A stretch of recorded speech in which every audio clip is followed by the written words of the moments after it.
Okay, hello everybody. My name's Michael Hörz. I'm going to host Giannina Segnini, originally from Costa Rica and La Nacion's data team.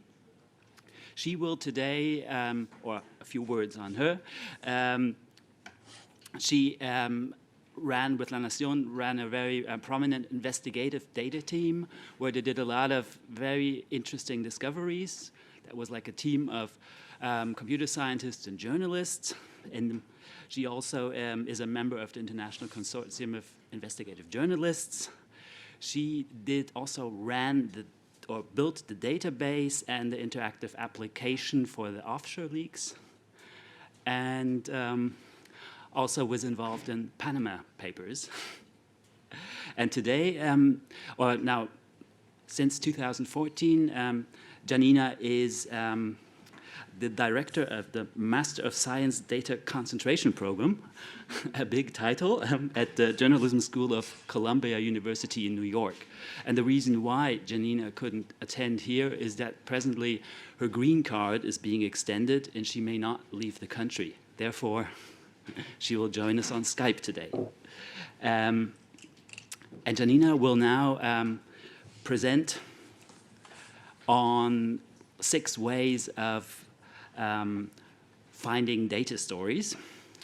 And the last question, or one question, because it's 6 o'clock in the morning now for Giannina, so we didn't speak now before. Have you planned, or like, how much time have you planned for your presentation and how much for questions? Well, it would be like around 30 minutes, and then, yeah. Okay, and then perfect, questions. Yeah. So we do 30-30, kind of. And would you prefer, like, questions after the presentation? Or questions in between? However you prefer, yeah. In between, I love questions in between. Okay, yeah. So if you have questions in between, please walk up to the microphone that Giannina can actually hear what you're asking, otherwise I have to repeat it. Yeah, so then I think, can start, Giannina, and you probably still have to add your desktop again, that we see your presentation. Yes.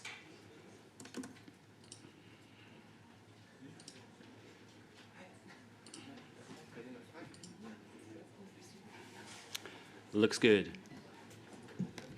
Okay.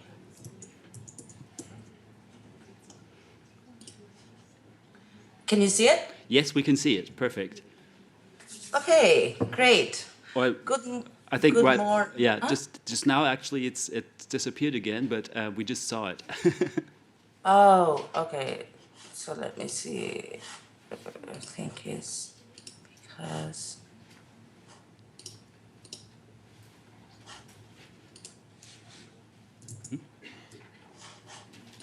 Now? Yes, now we see it. Perfect. Oh, great. Okay. Good morning, everyone. Thank you, Michael, for your words, and thank you for inviting me. I hope I can make sense because it's too early, but I have some Costa Rican coffee, so I'm going to be fine. Perfect. Okay. So before, so the reason why I came up with this title for this presentation is because over the years I've seen a pattern of many different kind of people into data journalism, and it's hard to have it all, like always in life, but especially in data, some people are like really great programmers, but they don't know how to find a story in a spreadsheet in Excel, or there are different kinds of people. But it's what I've seen. You can take it for granted, but generating ideas to work with data is probably harder than programming in 3 languages. So that's the reason why I proposed this title for this presentation. Before going into details, let me tell you why I came I came across data, and I started using data in First of all, well, I'm an investigative reporter who happens to use data to investigate and not the other way around, because data is not a purpose in itself, but it's like it's a vehicle. And this is the path I follow to start using data. First of all, I come from a super small country. We are only 4 million people in Costa Rica. So, as you can imagine, if you work as an investigative reporter for 20 years, by the 19th year, you will be investigating your family. So it's such a small place, and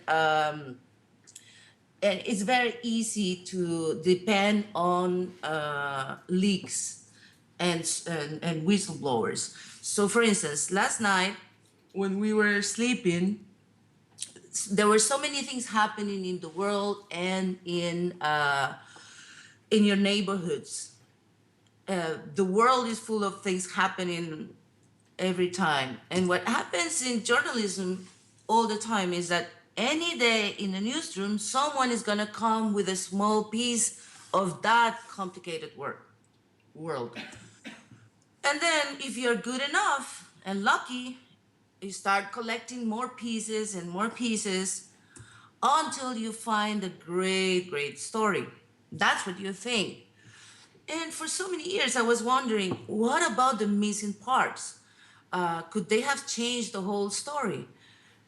Because yeah, maybe it's a great, great story, but it's not complete. It's missing something, because people are always interested, and sources are always interested in showing their side of the story.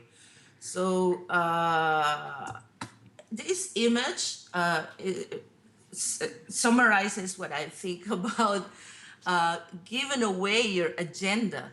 There are so many people out there that are experts in seducing our sense for news. So they come with an entire file and with and with all the elements they want to make the story look appealing for us.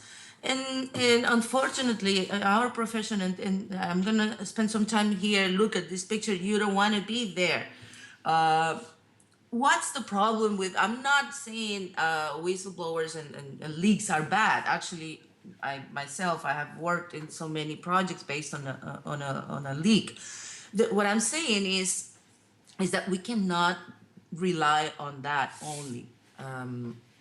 Why? Because you will be only reporting on a part of the story. So how is this related to data? It's data allows you to see most of the time the whole universe, and not just a small part of the situation. I'm gonna come with more on this later on. Okay, there's another thing I want to say about data, and this is a question I have all the time. And people ask, how do you start an investigative data story? Do you start with the data set or with the idea? Well, it could be both.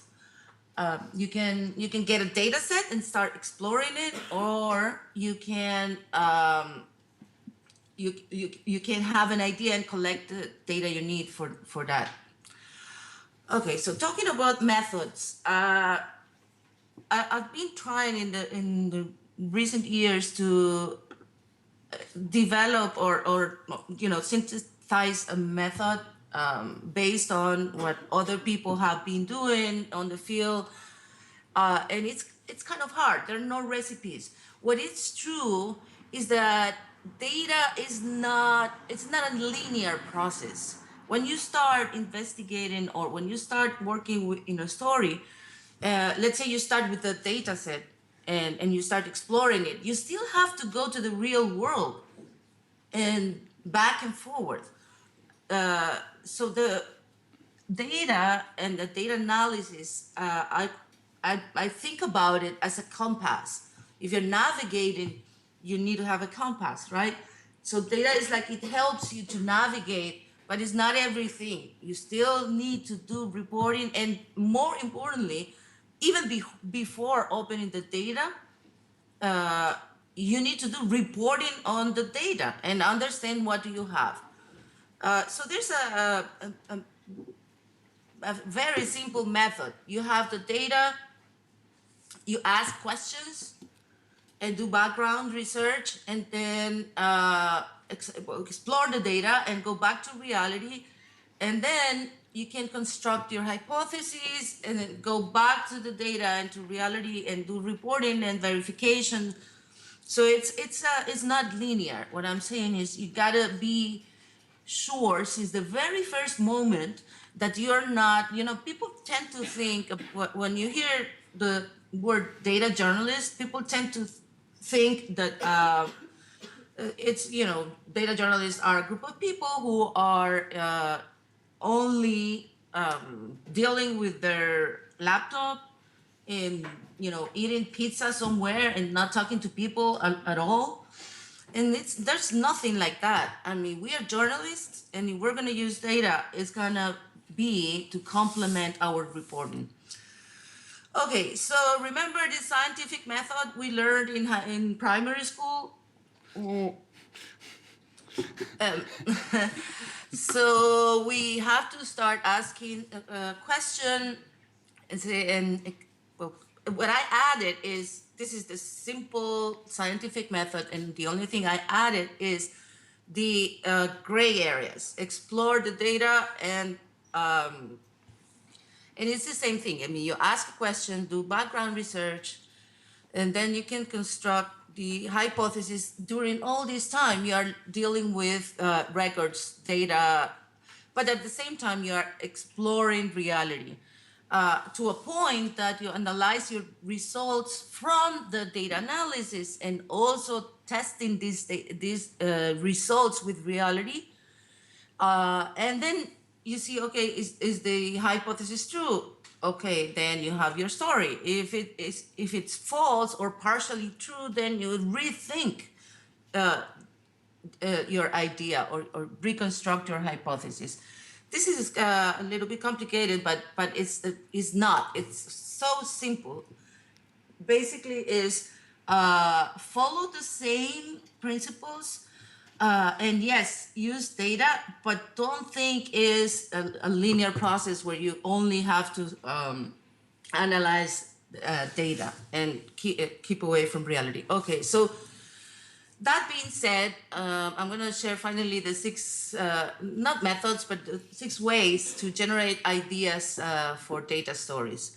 And I apologize in advance because many of the examples are my own examples or stories that were reported by my team back in Costa Rica. And the reason why I'm doing that is not because they're the best stories in the world, but I know the whole process, and this is about the process. Okay, so sets interception. Okay, there's one way to think about data, and first of all, this is from the investigative side. It's not data journalism in general, it's data investigative journalism. So when you start investigating using data, and actually this is the first thing I did back in 1993, there was no internet back then. And I that's how I discovered the power of data. There was a subsidy in Costa Rica that for homeless people, and I don't know how I came across the number of people who were receiving the subsidy. There were around 200,000 people. And if you have been ever in the country, you never will see 200,000 homeless people in the streets. So I wondered, okay, who are these people who are getting these subsidies? So I asked for the data set, and of course they said it was confidential back then. I went to court, and long story short, after a year and a half fighting in court, finally they gave us the data set, and we started to investigate. And so the concept is sets interception is you have elements in set A that should not be present in sets B, C, or D. For instance, back then, what I did is I cross-referenced all these people who were receiving the subsidies with records on properties, vehicles, salaries, and of course there were so many people who had up to 25 properties in the beach, and they were receiving the subsidy. But the amazing thing about this story is that the day we published, the president of the country had a press conference congratulating the newspaper. This never happens. You know, politicians are not supposed to congratulate you for your work. And I was like really surprised. But then I started understanding what just happened there. Let's say if you're in the traditional investigative journalism and you take a taxi and the taxi driver tells you, okay, I have a neighbor who's receiving this subsidy, but he has a car rental and he shouldn't be receiving the subsidy. Let's say you collect 3-4 cases, and then you go to the guy who runs the program and say, hey, these people are receiving subsidies and they don't deserve it. And then what would he say? He would say, oh, thank you very much. These are the only 3 cases that we had wrong in the entire program. We're gonna fix this thing, and that's it. Well, in this case, we were able to prove that 40% of the people didn't deserve the subsidy, so they shut down the program. And more than that, when we went to the field to talk to the people, hey, why are you receiving this subsidy if you live like this? They said, no, I never asked for the subsidy. It was this guy who was running for Congress who came and said that if I voted for him, I was going to get a subsidy. So that was a story under the story. Anyway, long story short, sets interception is always a classic, and it always pays off. This is the same thing. It's a horrible, bad design. I think it's the worst design story we had. And it's very old, but it's the same thing. It's another subsidy. The government paying students to go to high school because they're supposedly poor students. Again, the subsidy is paying, I forgot exactly how many, but it's like around 170,000 students in high school who receive the subsidy. So in this case, we did the same thing, sets interception. Okay, here we have the kids. We added the names. I know this sounds like super weird for you because you cannot get this detail of data on people, let alone minors. But yeah, in Costa Rica, this is public information. So we got the name of the kids, and we added the name of the parents, and then we did the same thing, assets of the parents. And okay, the assumption here, or the hypothesis, is the same thing as the subsidy I was telling you about before. We thought that there were so many families receiving this subsidy that they didn't need it. Anyway, long story short, we cross-referenced the set A with other databases on assets of their parents, and we went to the field, and we found that all of them were really, really poor. I mean, there were more than 1,000 kids who were receiving the subsidy, and their parents, not their parents, their father, the male, was had salaries up to $10,000 a month or something like that. But when we went to look for these kids, they were really living in bad conditions with their moms. What happened is that we all were subsidizing an army of irresponsible parents or fathers who basically abandoned their kids and had new families, and they were not taking care of their kids. So the story turned around that, yeah, our hypothesis was wrong. They needed the subsidy. The problem is that when the inspectors went to visit these families, they never asked for the father.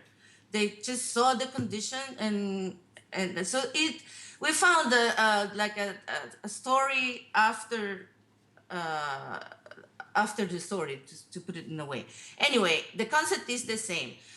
Same here. You have a list of candidates running for mayors or running for the presidency or for whatever. You cross-reference the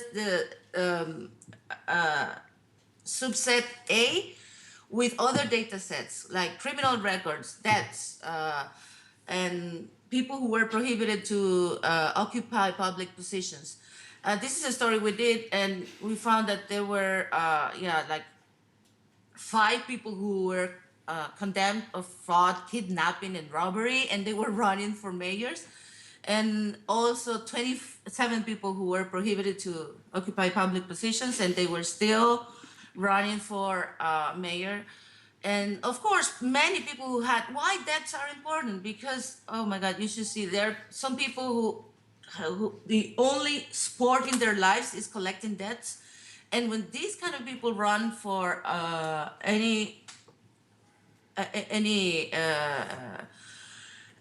like for mayor in this case, it's kind of risky. Okay, so this is what we published. But okay, so this it is another example. This is the last story we did before in La Nación. Is the same concept. Is all the candidates for the presidency and for Congress, and then but this time we really got crazy. We investigated more than 68 different variables.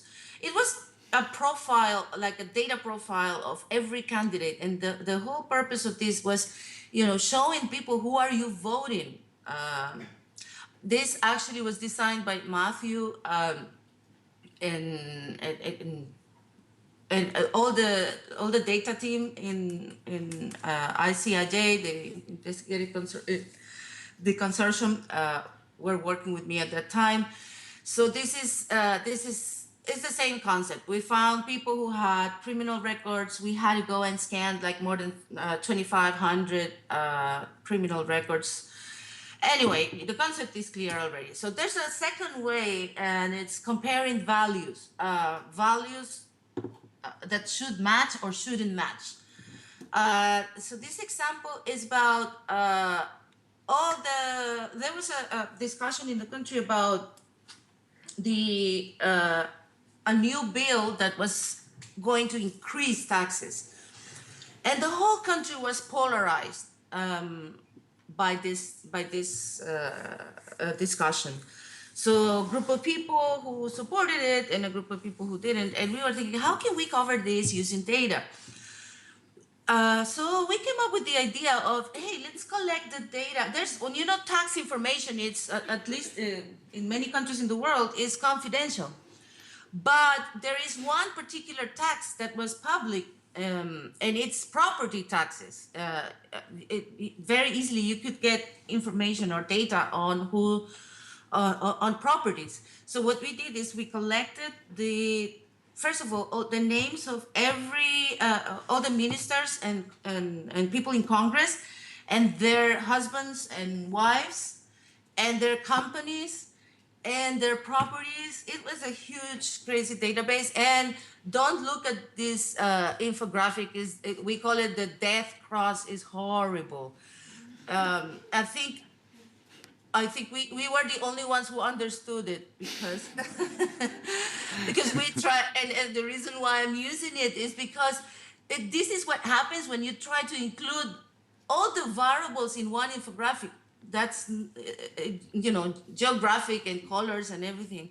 Anyway, so the whole purpose of this was comparing the real price of their properties with how much they were paying for taxing, if they were.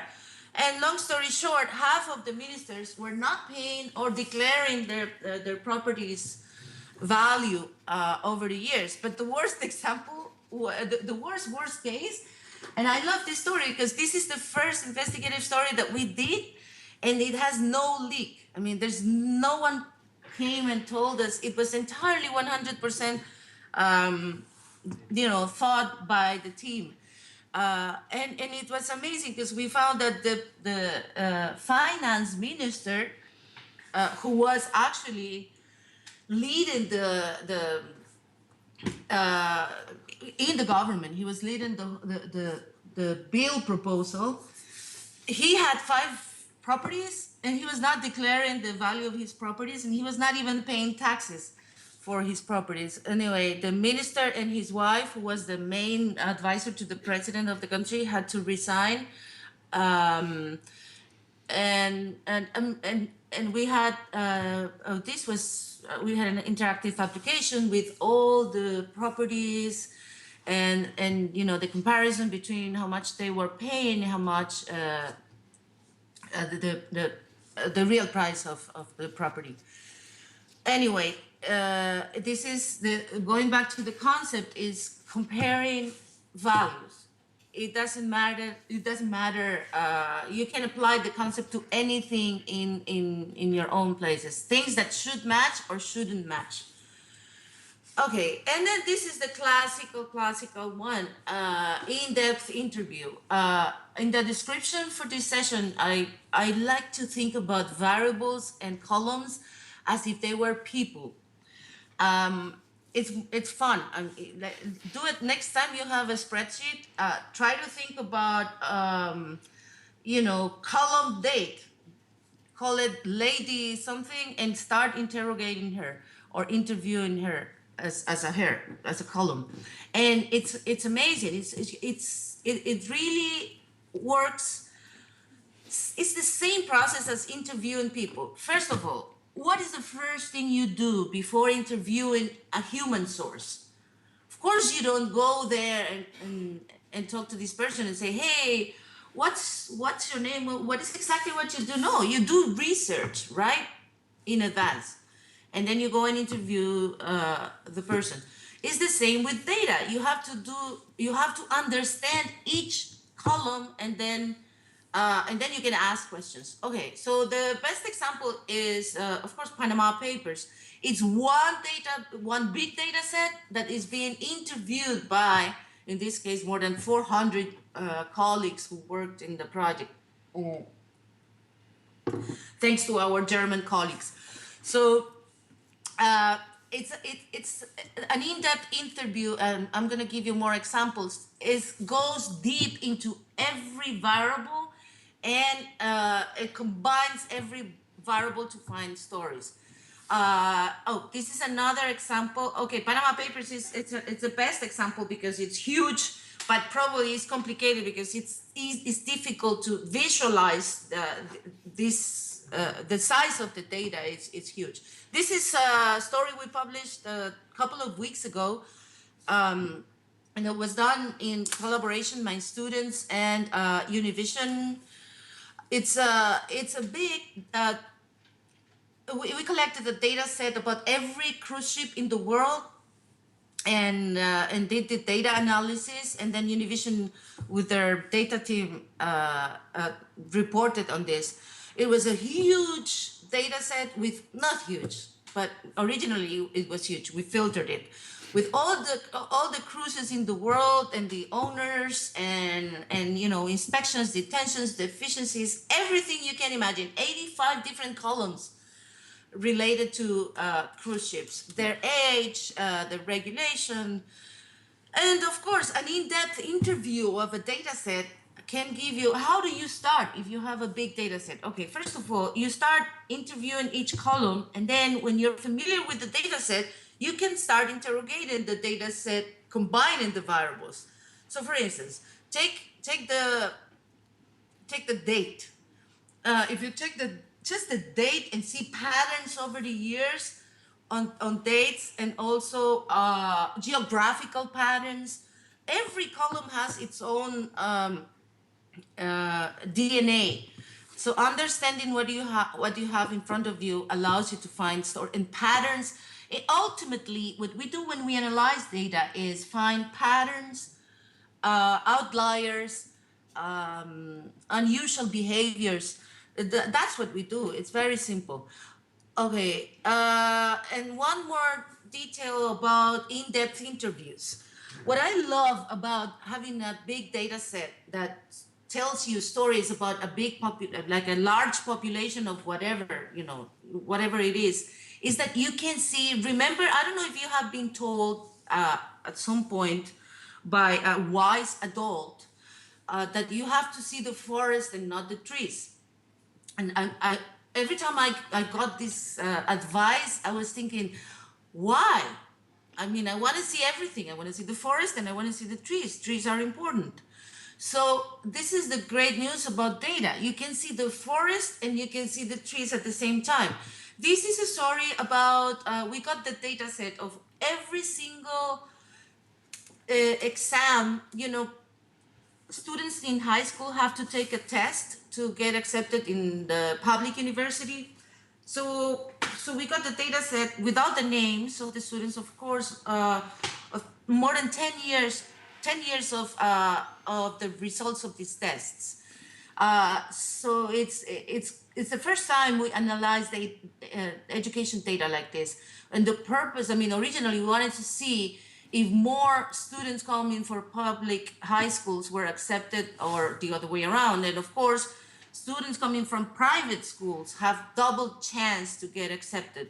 Anyway, the point is, to the left, you can see the forest. The forest is, we found patterns in geographic patterns. So for instance, if you are born in the coast, in the Pacific, and as a woman, you have basically zero chance to get education in a university. And these kinds of things. Okay, we also saw the big picture on the careers they were applying for, and so on and so forth. That's the forest. But then the same data set allows you to build like a ranking. And so this is the ranking and this is thanks to Rigo. Rigo is now the brain behind ICIJ. He's the data miner, the engineer working with the data in ICIJ. And we were talking about this project, and of course we journalists tend to, we are very predictable. We have most like similar ideas. We think very similar. But when we were discussing this project, he said, okay, if we have all this data, I can create an algorithm and a calculator, because the test was being, when we published, the test was going to be in a month from when we published, there was going to be another test. So he said, okay, why not, by analyzing the data and creating an algorithm to see what are the chances you have to get accepted in a particular, in all the careers. And this was amazing. For the first time, some people apply for a career they hate because their scores are very low, and just they don't want to take chances to not getting into, so they apply for librarians or something they didn't really want to do. Anyway, so he created an algorithm and a calculator, so you could go with your scores and see what are the chances you had to get accepted. This was brilliant. And also the ranking. Guess what happened? All the high schools, we basically listed the scores by high school, and we were not anticipating what happened. Even now, parents are using this application to choose the high school for their kids.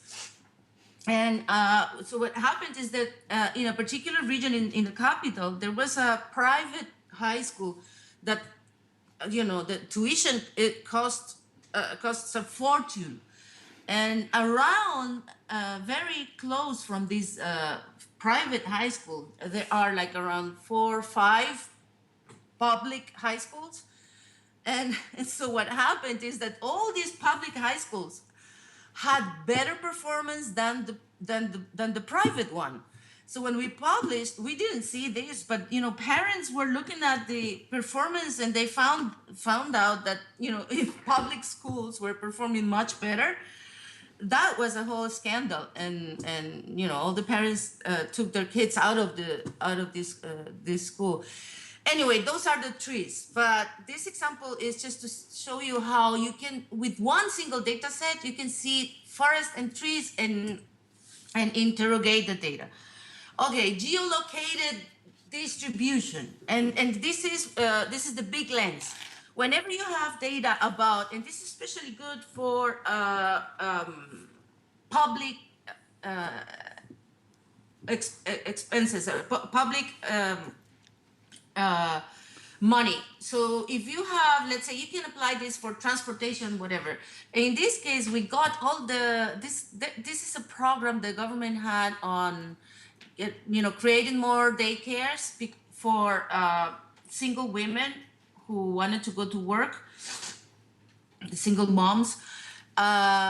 So we thought, okay, let's see where single moms live in the country. And let's see where the daycares are being built. Guess what? The daycares were not built where the single mothers were living. Actually, it's like if they tried to build these places where they were not needed at all. And you can apply this for transportation, for instance. You can get data on geolocated data on how do people move around a city, and if the transportation responds to that need. So everything, and you can imagine, you can apply it like looking at the big picture and the geolocated distribution of a population. Time events analysis. This is one of my favorites. Whenever you have a data set that, I'll give you 2 examples, but this applies for everything. So for so many years, we had foreigners getting married with Costa Ricans to get the citizenship.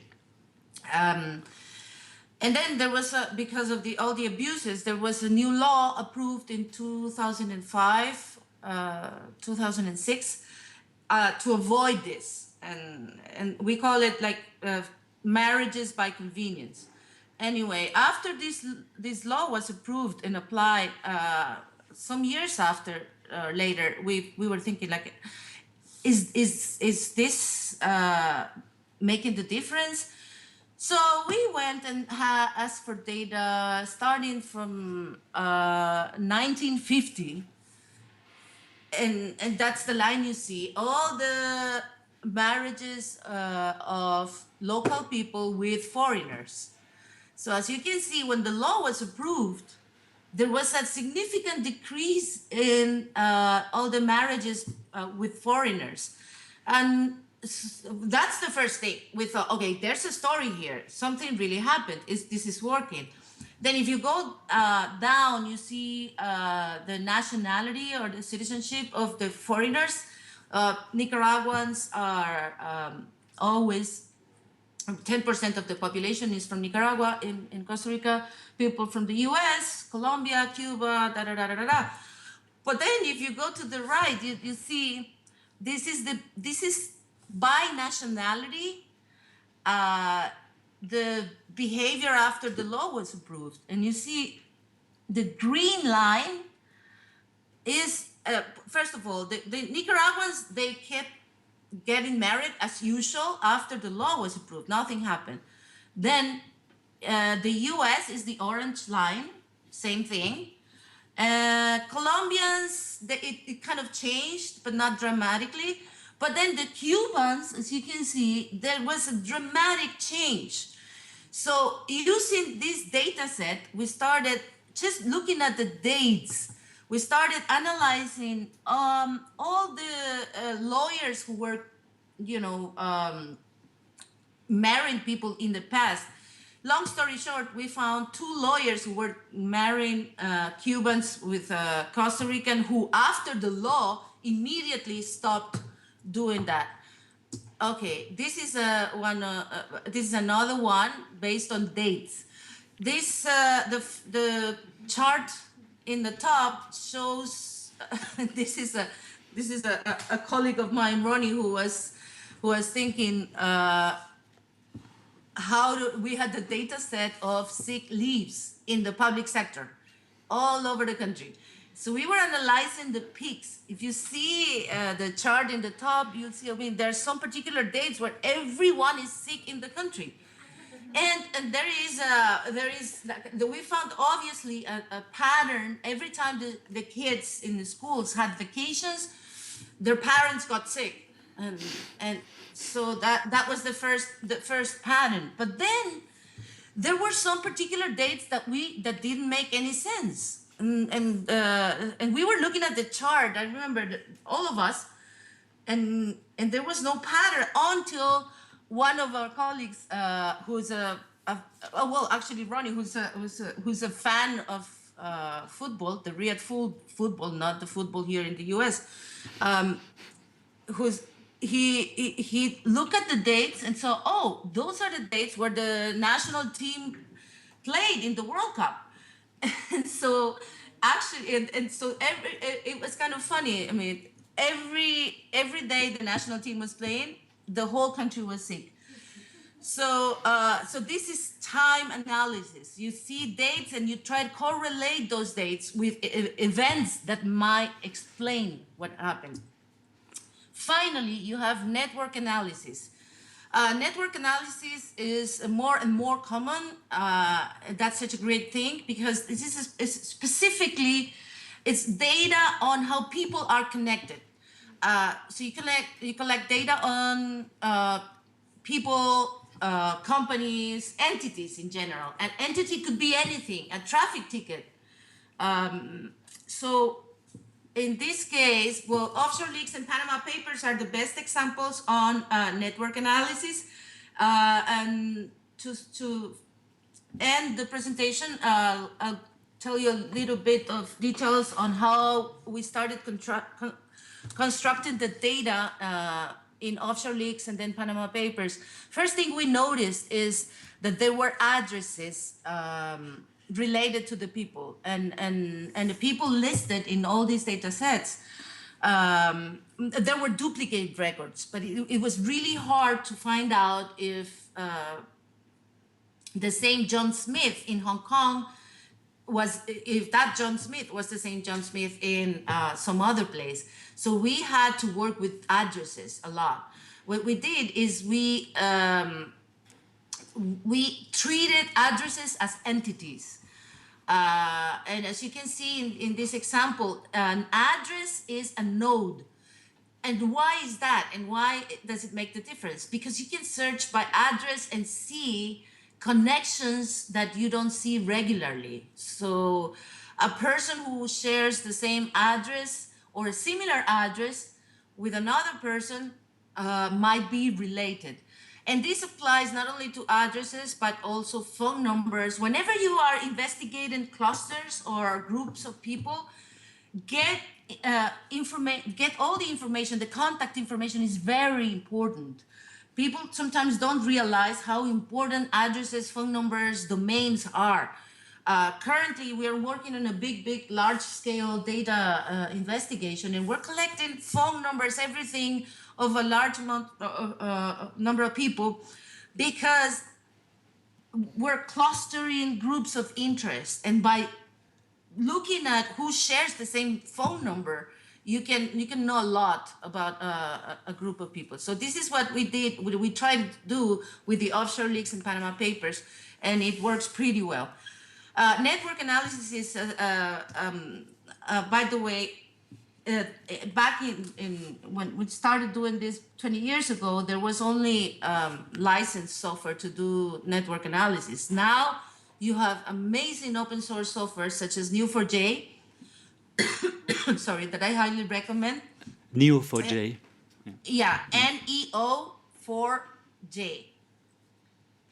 new for J. It's open source, and this is what we used for the both offshore, not offshore leaks, but Panama Papers. Okay, so that's all I had. So I'm more than happy to answer any questions you might have. Okay, thanks a lot.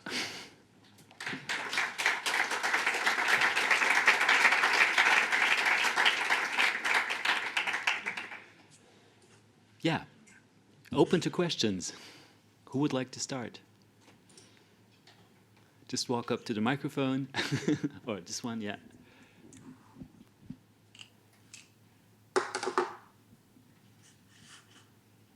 Nobody around yet? Just a second still. Thanks. Why did Cubans stop marrying Costa Ricans when they changed the law? It's like here. Oh, yeah, maybe I didn't explain. Thank you.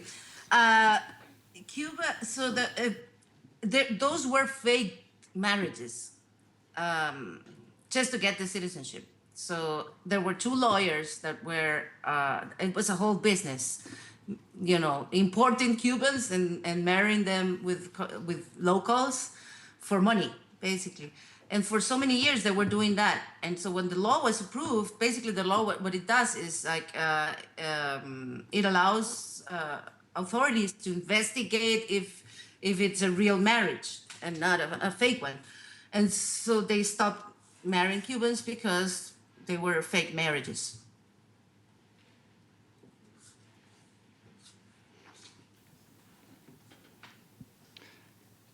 So next question coming. Hi, I went to the presentation of Panama Papers just earlier on, and the two German journalists there of Süddeutsche Zeitung told us that they were amazed by the capacity of data journalists from especially Latin America. They were very good. Do you have an explanation for that? Why is data journalism in Latin America so well developed? Thank you for your question, and it's actually a great question. You know, I've been thinking about that, and it's actually true, not because I come from there, but it's actually true. I mean, and now that I you know, travel the world and do trainings here, and I can see how there's so many factors that might be helping. I think the legislation in our countries is more open than, particularly in Europe. It's, if I show you, well, no, I don't need to show you, but if you go to a website in Costa Rica and you type my name, you're gonna get everything about me: children, marriages, if I got married when, with whom, my parents, everything. That's public information, and it's on the web, and you can actually download all this information for everyone in the country. I know it's kind of scary for you, but yeah, that's the way it is. I mean, what happened is that and it happened the same thing in Peru, in Chile, and not in Argentina, unfortunately. But and not in Brazil. But in most of the countries, the legislation that applied before into the internet for public records was applied for large data sets, and this is what happened to us. So if immigration records were public before, then all the data for immigration records is public now. So I think that's one explanation, and the other one I think is, we're living a totally different world. Like, I started doing this, like, seriously, before internet in the 90s. And back then, the world was so different. And you didn't have access to all the things you have access now, and for free. And I call it the democratization of knowledge. And so now all you need to learn a programming language is time. You no longer need money. It's not about money. You could be in you know, a remote place in Africa, And if you really want, you can, look at all the tutorials and teach yourself how to do things. So this, what the internet has been giving us is it's equal access to knowledge, and for some reason it's been very popular in Latin America. I might have one additional question on the public information. Since when has data of that, like in an easily machine-readable version, been available in Costa Rica?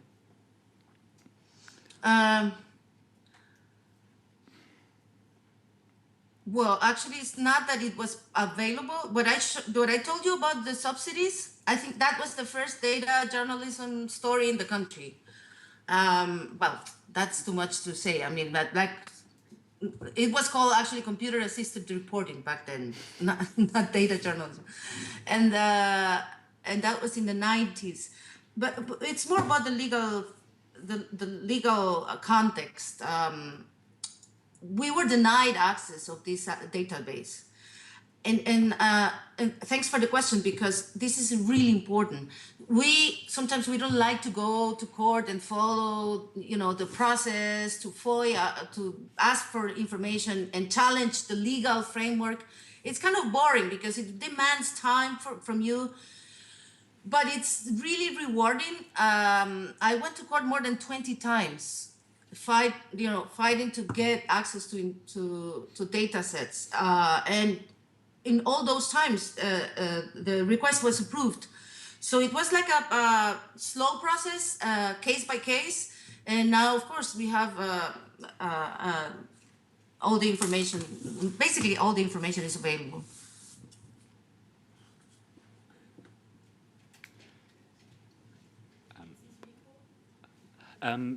Just a second, we have to move the microphone, or have to connect the persons asking the questions. Okay. Hi, thanks for the talk. Wo muss ich mich dann hinstellen, damit Sie sieht? Okay. Doch ein bisschen direkt hier vor dir, directly in front of you. So I think Okay, so- I'll do it like this. Then you have to. Okay, I can help put it thanks up a for the little bit. talk. Yeah. Thanks for the interesting talks yesterday and tomorrow. It's a pity that you're not here, because I wanted to ask you a couple of questions on organized crime and drug trade in Costa Rica, because I think there are some movements. So what I want to know is, like, have you also tracked or researched like organized crime in Costa Rica, maybe Mexican cartels coming in, and what kind of challenges did you have there, if you did it? And the second question is, because you said that Costa Rica is pretty open to, like, open data, like releasing public data, but are there any special fields or areas where they're also like not open to disclose data, and which are they? Thank you. Thank you very much for your question. Well, yeah, Costa Rica used to be called the Switzerland of Latin America or Central America, I don't remember. It was super peaceful, nothing happened there, but we're part of a changing world, and now we're right in the middle of the path. We're a bridge for drug smuggling, people smuggling, all kinds of things coming from South America to the US, and so that's a challenge. And there's so many things happening now. For instance, to give you one example, we were looking at that's the amazing thing about data. You can think about ideas, and everything you can think of, there's a data possibility. For instance, we were looking at the data from Comtrade and looking at the exports from Costa Rica of different kind of commodities and vegetables, and to look for unusual behaviors or outliers. So, for instance, if you see a line, let's say potatoes or coffee. Well, coffee is not a good example because it's a traditional commodity. But you take any potatoes, and you see, okay, exports of potatoes over the last 50 years, and then out of the blue you see a spike. So first thing, that's why it's really important when you download data from Comtrade to analyze it in the context of, you know, the big picture.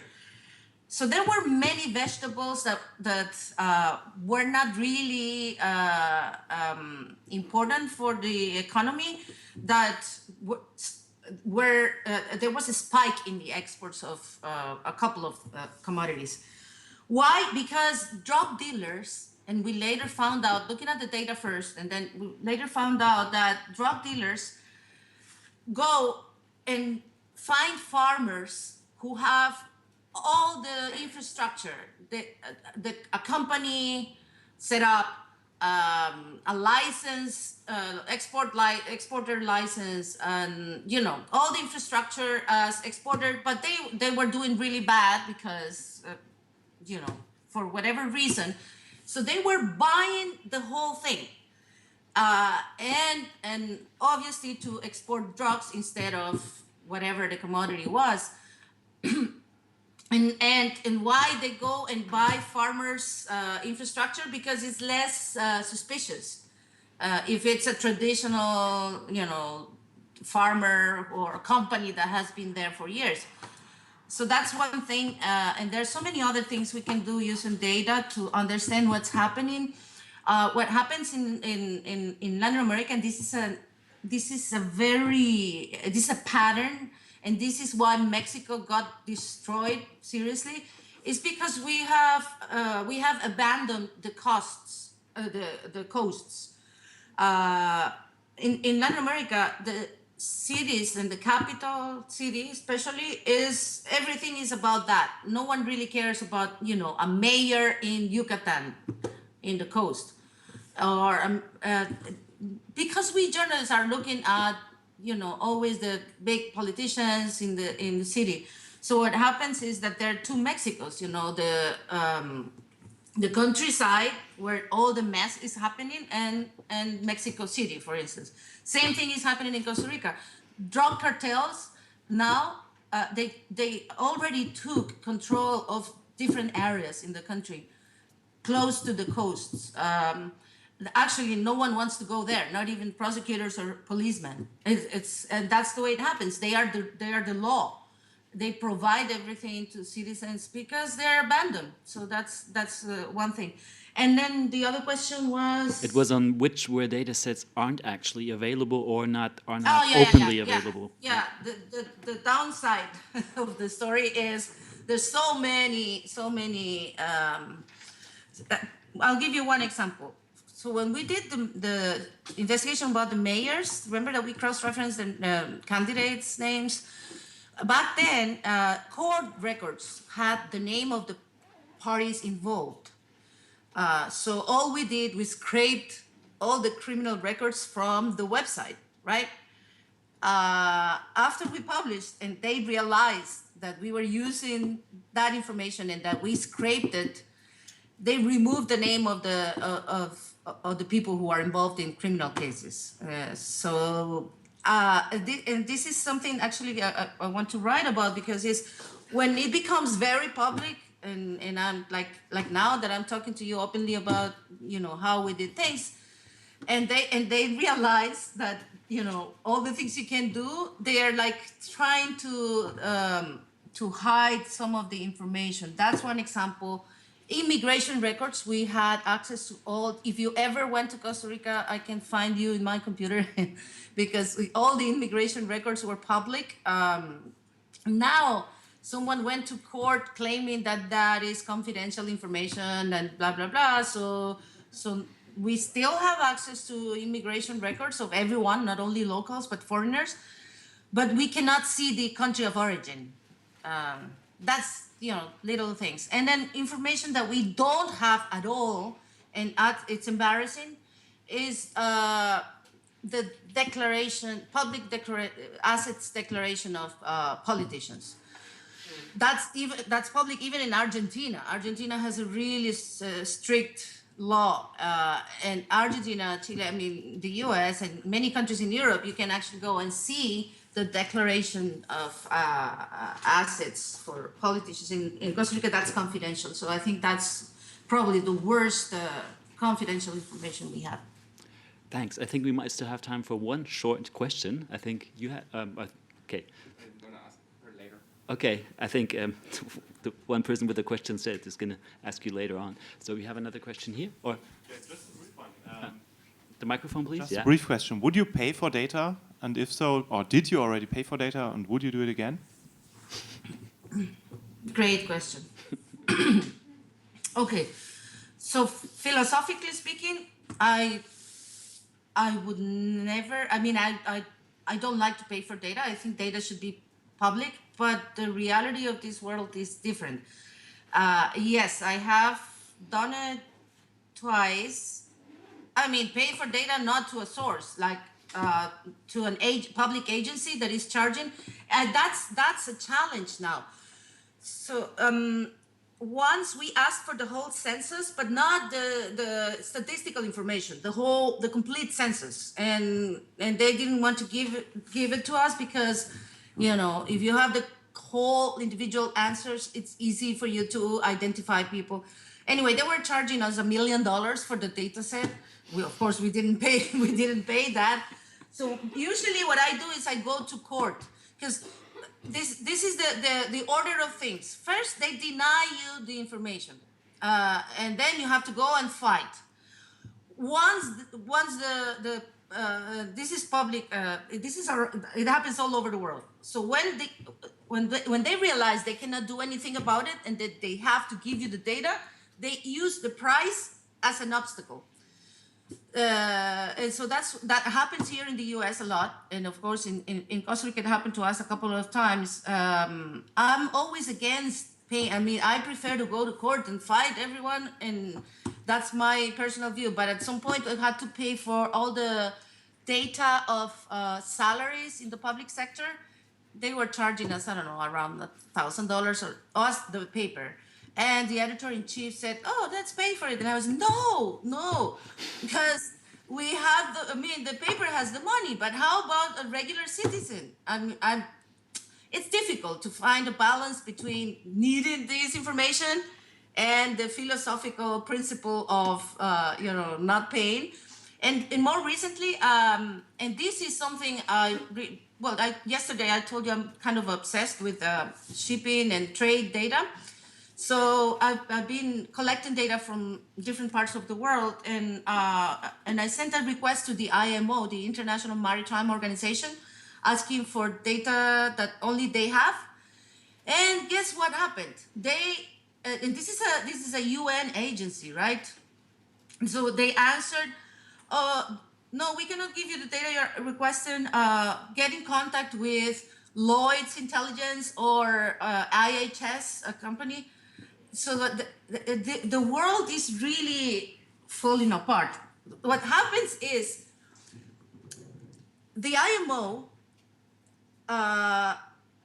is the organization that is supposed to issue the IMO numbers. So every ship and every shipping company have an ID, an IMO number it's called, and they are the ones who have to issue the number.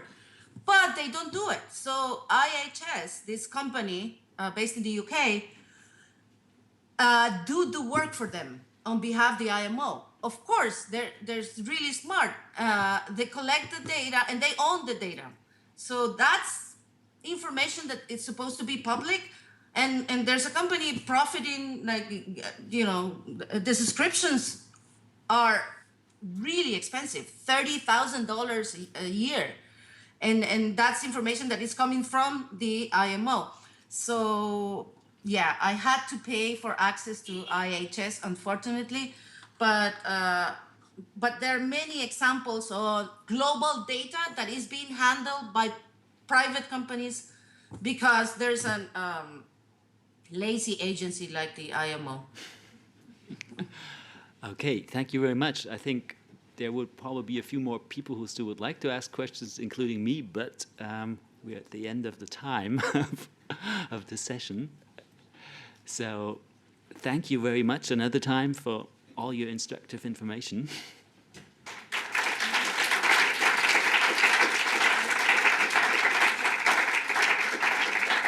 And as you can't completely see, obviously, on the limited quality webcam, this room is completely filled. Yeah. Nice. Thank you very much. Bye. Yeah, thanks. Enjoy the conference. Also eine Sache noch ist in diesem Pad, was auf dem